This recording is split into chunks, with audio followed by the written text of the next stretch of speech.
Welcome to my YouTube channel. मैं CA Hariprakash आप लोग का स्वागत करता हूं इस यूट्यूब चैनल पे। आज हम बात करेंगे एक बहुत ही इंटरेस्टिंग टॉपिक पे।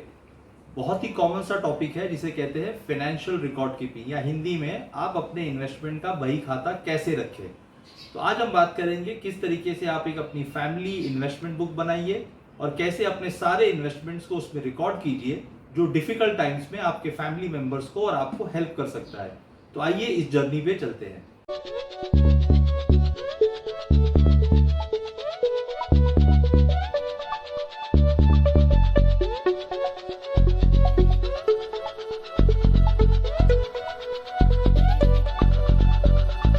जैसे मैंने बात की फाइनेंशियल रिकॉर्ड्स की, उसके पहले मैं आपको कुछ डेटास और कुछ नंबर्स बताऊंगा कि ये फाइनेंशियल रिकॉर्ड कीपिंग किस लिए जरूरी है।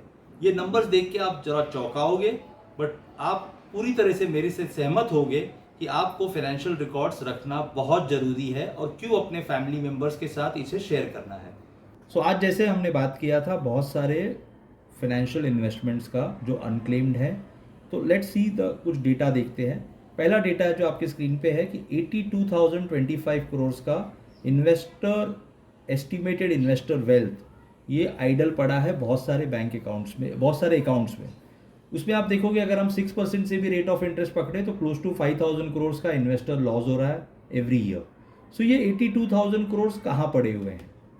सबसे ज़्यादा अमाउंट है अनक्लेम्ड प्रोविडेंट फंड अकाउंट्स में, जहाँ पे 26,497 करोड़ पड़े हुए हैं। डिविडेंड अकाउंट्स जो कंपनीज के शेयर्स पे आते हैं, अगर 7 साल से ज़्यादा अगर वो क्लेम नहीं हुए हैं तो वो investor education and protection fund में चले जाते हैं। अप्रॉक्सीमेटली 4,100 करोड़ का अनक्लेम डिविडेंड है जो बहुत सारे IEPF अकाउंट में पड़े हुए हैं। 17,880 करोड़ का इनएक्टिव म्यूचुअल फंड फोलियोज। ये क्या होता है? बेसिकली हम बहुत सारे म्यूचुअल फंड फोलियोज में पैसे डालते हैं, एक दो किस्त जमा करते हैं, SIP करते हैं। अगर हमने उसकी KYC नहीं की है या प्रॉपर डॉक्यूमेंटेशन नहीं किया है, या अगर हमने आगे पैसे जमा नहीं किए हैं तो इनएक्टिव म्यूचुअल फंड पोर्टफोलियो हो जाते हैं। तो 17,880 करोड़ वहाँ पे है। मोर देन 7,000 करोड़ LIC के इंश्योरेंस क्लेम के सामने है जो अनक्लेम्ड है, तो वो भी इन्वेस्टर फंड्स में है। 15,167 करोड़ अनक्लेम्ड है जो life insurance, various other life insurance के पास है, ये IRDA का डेटा कहता है। 4,820 करोड़ मैच्योर्ड फिक्स्ड डिपॉजिट और बाकी के डिपॉजिट्स है। 18,381 करोड़ अनक्लेम्ड बैंक अकाउंट्स है, जहाँ पे पैसे बैंक्स में पड़े हुए हैं बट उसके कोई लीगल क्लेमेंट नहीं है। जैसे हमने बहुत सारा डेटा देखा कि किस तरीके से 82,025 करोड़ इन्वेस्टर मनी आइडल पड़ा हुआ है वेरियस अकाउंट्स में। ये क्यों होता है, इसके पीछे थोड़ा सा हम लॉजिक देखते हैं। हमने देखा है कि हम इन्वेस्ट तो बहुत करते हैं, काफ़ी लोग म्यूचुअल फंड्स के SIP में कर रहे हैं, लाइफ इंश्योरेंस लेते हैं, मेडिक्लेम लेते हैं, लैंड में इन्वेस्टमेंट करते हैं, बैंक अकाउंट्स हमारे पास अमूमन सबके पास एक से ज़्यादा बैंक अकाउंट्स होते हैं, प्रोविडेंट फंड्स में लोग काफ़ी डिडक्शन करते हैं। बट सबसे इम्पॉर्टेंट बात है कि हम अपना इन्वेस्टमेंट तो करते हैं बट इन्वेस्टमेंट के डॉक्यूमेंट्स को प्रॉपर तरीके से नहीं रखते हैं, उसे प्रॉपर स्टोर नहीं करते हैं या अपने फैमिली मेम्बर्स के साथ शेयर नहीं करते हैं। और इसका सबसे बड़ा उदाहरण हमने देखा है कि कोविड पीरियड में जब बहुत सारे फैमिली मेम्बर्स की डेथ हो गई, कहीं कहीं पे हमने देखा है कि अर्निंग मेम्बर्स की डेथ हो गई है और उनके फैमिलीज़ को ये नहीं पता था कि इनके इन्वेस्टमेंट्स क्या थे, क्योंकि ये ऐसा सिचुएशन था कि ऑल ऑफ अ सडन लोगों ने अपनी लाइफ खो दी। सो इसके लिए आज हम बहुत एक सिंपल कॉन्सेप्ट पे बात करेंगे, उसके कहते हैं फैमिली इन्वेस्टमेंट बुक, कि किस तरीके से हम अपने सारे इन्वेस्टमेंट्स को एक प्रॉपर तरीके से रखें, चाहे डिजिटल फॉर्म में या फिजिकल फॉर्म में, और रेगुलर बेसिस में अपने फैमिली मेम्बर्स के साथ शेयर करें। मैं तो यहाँ तक कहता हूँ कि जिस तरीके से आप अपना बर्थडे मनाते हैं अपने स्पाउस के, चिल्ड्रन के, उसी तरीके से एक इन्वेस्टमेंट डे मनाइए पूरे साल में, जहाँ पे आप अपने फैमिली मेम्बर्स के साथ पूरे इन्वेस्टमेंट्स, चाहे वो एसेट्स हो या लाइबिलिटीज़ हो, का डिस्कशन कीजिए और उन्हें बताते रहिए कि आपने किस और कौन से स्कीम्स में इन्वेस्टमेंट किया है, म्यूचुअल फंड्स में किया है या फिक्स्ड डिपॉजिट में किया है या इंश्योरेंस में किया है, सो दैट अवेयरनेस सारा जगह रहे और in case of difficult times वो उसको रिट्रीव कर सके। जैसे मैंने बात किया फैमिली इन्वेस्टमेंट बुक का, तो कुछ इन्वेस्टमेंट्स जो मेजर इन्वेस्टमेंट्स है उसे हम देख लेते हैं। सबसे मेजर इन्वेस्टमेंट जो काफ़ी लोग करते हैं वो होता है life insurance. Now in case of life insurance में हमने देखा है कि जब आप क्लेम करने जाते हो तो आपके पास ओरिजिनल इंश्योरेंस पॉलिसी नहीं मिलती। मोस्टली मेरा एडवाइस है कि क्योंकि इंश्योरेंस लोग लंबे ड्यूरेशन के लिए लेते हैं, एक बार अगर आपका पॉलिसी का इंश्योरेंस डॉक्यूमेंट आ गया है तो उसे आप सेफ में रख दीजिए कहीं पे, उसकी बार बार आपको ज़रूरत नहीं होती है। बट इंश्योरेंस की पॉलिसी को स्कैन करके एक फैमिली फोल्डर बना दीजिए डिजिटली, जहाँ पे आप उसे स्कैन करके रखिए। एक बहुत इंपॉर्टेंट चीज़ है, जो आपको इंश्योरेंस पॉलिसी जब आप लेते हो तो उसमें नॉमिनी का डिटेल जरूर दीजिए, सो दैट क्लेम करते वक्त वो आपको हेल्पफुल हो। नेक्स्ट होता है इन्वेस्टमेंट, काफ़ी लोग जो आजकल कर रहे हैं वो है हेल्थ इंश्योरेंस में, प्रॉपर्टी इंश्योरेंस या मोटर कार इंश्योरेंस। इसमें मेरे हिसाब से सबसे ज़रूरी है हेल्थ इंश्योरेंस। हेल्थ इंश्योरेंस का जो डॉक्यूमेंट होता है वो ईयरली बेसिस पे रेन्यू होता है। तो इस डॉक्यूमेंट को अपने घर में किसी ऐसे जगह पे रखिए, चाहे वॉल फोल्डर में रखिए या कॉमन जहाँ पे आपकी डॉक्यूमेंट्स रहते हैं वहाँ रखिए, और सारे फैमिली मेम्बर्स को अपने मेडिक्लेम या इंश्योरेंस स्कीम के बारे में बताइए कि आपने कितने का मेडिक्लेम लिया है। इन केस ऑफ डिफ़िकल्टी क्या वो कैशलेस है या आपको क्लेम करना पड़ेगा, आपके टीपीए कौन है जो आपका प्रोसेस करता है, उसका टोल फ्री नंबर क्या है। इसे आप प्रॉपर अपने फैमिली इन्वेस्टमेंट बुक में लिख सकते हैं और अपने सारे फैमिली मेम्बर्स के साथ डिस्कस कर सकते हैं। रिमेंबर, मेडिक्लेम या हेल्थ इमरजेंसी के वक्त बहुत ज़रूरी है डॉक्यूमेंट, और मैंने बहुत बार देखा है कि उस वक्त आपको या तो आपका मेडिक्लेम कार्ड नहीं मिल रहा है या आपको मेडिक्लेम पॉलिसी की डॉक्यूमेंट नहीं मिल रही है। तो इसे ऐसे जगह स्टोर कीजिए और इसका सारा डिटेल्स फैमिली इन्वेस्टमेंट बुक में लिख के रखिए, सो दैट आप इसकी इंस्टॉलमेंट ना मिस करें और इन केस ऑफ इमरजेंसी ये बहुत ही हैंडी रहे। आइडियली मैं सजेस्ट करूंगा कि सारे इंश्योरेंस का रेन्यूअल डेट आप अपने कैलेंडर में मार्क करके रखिए। जिस तरीके से हम बर्थडे मार्क्स करते हैं वैसे ही आपको अपने इंश्योरेंस के ईएमआईस के डेट्स या इंश्योरेंस के पेमेंट्स के डेट आप डिजिटल बेसिस में या तो अपने कैलेंडर में रख सकते हैं या फिजिकल बेसिस में आप अपने घर में कैलेंडर में मार्क करके रख सकते हैं, जिससे आप ये डेट्स को मिस ना करें। तो नेक्स्ट इन्वेस्टमेंट की बात करते हैं, जो बहुत कॉमन इन्वेस्टमेंट्स है जो काफ़ी फैमिली मेम्बर्स करते हैं। वो है कि हम म्यूचुअल फंड्स खरीदते हैं, फिक्स्ड डिपॉजिट्स में इन्वेस्ट करते हैं, पीपीएफ में इन्वेस्ट करते हैं which is public provident funds में इन्वेस्ट करते हैं, एनएससी खरीदते हैं, या हम बहुत सारे जो गवर्नमेंट्स के सेविंग स्कीम्स हैं उसमें पैसे डालते हैं।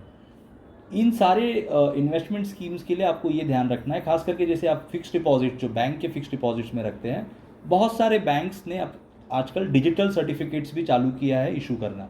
अगर आपको डिजिटल सर्टिफिकेट्स आ रहा है फिक्स्ड डिपॉजिट्स का, तो जैसे मैंने बताया उसको फैमिली फोल्डर में रखिए, एक कॉमन डिजिटल फैमिली फोल्डर रखिए जिसमें सारे मेंबर्स को एक्सेस कर सकते हैं, और so that in case of maturity आप उसे मिस ना करें। अगर आपके पास हार्ड कॉपी है फिक्स्ड डिपॉजिट्स का तो उसे घर ला के पहले उसे स्कैन करके अगेन उसे स्टोर कीजिए और फिजिकल कॉपी को सेफ में रखिए। म्यूचुअल फिक्स्ड डिपॉजिट्स में ये बहुत ज़रूरी है कि आप अपना रिन्यूअल डेट मिस ना करें। जब on maturity, recently reserve bank of India ने ये कहा है कि अगर फिक्स्ड डिपॉजिट जब मैच्योर्ड होता है और आपने सेम डे पे उसे रिन्यूअल नहीं किया है, सो बैंक्स को इंस्ट्रक्शन है कि उसका इंटरेस्ट रेट वो सेविंग अकाउंट के इंटरेस्ट रेट्स के बराबर कर दे। तो इससे आपको काफ़ी लॉस हो सकता है। इसके अलावा आप इनकम टैक्स की जो एक वेबसाइट है 26AS, जहाँ पे जाके आप अपना फिक्स्ड डिपॉजिट्स में अगर कोई TDS कटा हुआ है बैंक ने, तो वो भी आप वहाँ से चेक कर सकते हो। सो वो भी एक डिजिटल इन्फॉर्मेशन वे में, अगर आपका कोई TDS कटा है फिक्स्ड डिपॉजिट्स पे, सो आप गवर्नमेंट ऑफ इंडिया की इनकम टैक्स साइट पे जाके फॉर्म 26AS को देख सकते हैं, जहाँ पे सारे टैक्स डिडक्टेड एट सोर्स का डिटेल होता है। अगले इन्वेस्टमेंट की बात करूँगा म्यूचुअल फंड्स। म्यूचुअल फंड्स काफ़ी ट्रेंड में है, काफ़ी लोगों ने SIPs किए हैं, इन्वेस्टमेंट्स किए हैं म्यूचुअल फंड्स में। उसके लिए हमें ज़रूरी है कि जो रेगुलर म्यूचुअल फंड स्टेटमेंट्स आते हैं, अगर आपने गो ग्रीन में पार्टिसिपेट किया है जिससे आपको खाली ईमेल के जरिए आते हैं, तो सारे ईमेल्स के अगेन मंथली बेसिस पे जो आपको म्यूचुअल फंड स्टेटमेंट्स आते हैं उसमें आपका NAV मेंशन होता है, यूनिट्स परचेज किया वो मेंशन होता है, और आपके म्यूचुअल फंड की अभी क्या वैल्यू है। इसे आप एक प्रॉपर वे में रिकॉर्ड करके रखिए। At the end of year mutual fund से रिक्वेस्ट कीजिए कि आपको वो पूरा ईयरली स्टेटमेंट दे। जब आपके पास ईयरली स्टेटमेंट आ जाएगा तो जो मंथली स्टेटमेंट है, चाहे वो फिजिकल फॉर्म में हो या डिजिटल फॉर्म में, उसे आप डिस्ट्रॉय कर सकते हैं। But on a regular basis आप अपने म्यूचुअल फंड के स्टेटमेंट्स को प्रॉपर स्टोर करके रखिए और चेक कीजिए कि प्रॉपर डेट पे आपका SIP कटा है या आपकी NAV क्या है। थर्ड इन्वेस्टमेंट जो काफ़ी लोग करते हैं वो है पब्लिक प्रोविडेंट फंड या provident fund. Public provident fund 15 साल का इन्वेस्टमेंट होता है। उसे काफ़ी बैंक्स में आप कर सकते हो। उसमें एक पासबुक सर्टिफिकेट होता है या डिजिटल फॉर्म में भी होता है। मोस्ट ऑफ देम इसे आप मिस मत कीजिए। इसमें मिनिमम 500 रुपीज़ का इन्वेस्टमेंट करके आप अपने अकाउंट को अलाइव रख सकते हो। साल में आप 1.5 लाख रुपए का इन्वेस्टमेंट पब्लिक प्रोविडेंट फंड में कर सकते हैं। लेकिन इसमें बहुत ज़रूरी है कि इसका इन्वेस्टमेंट जो है आप उसको सही समय पे कराइए। ये 1 अप्रैल से 31 मार्च के बीच में आप 1.5 लाख वेरियस इंस्टॉलमेंट में कर सकते हैं।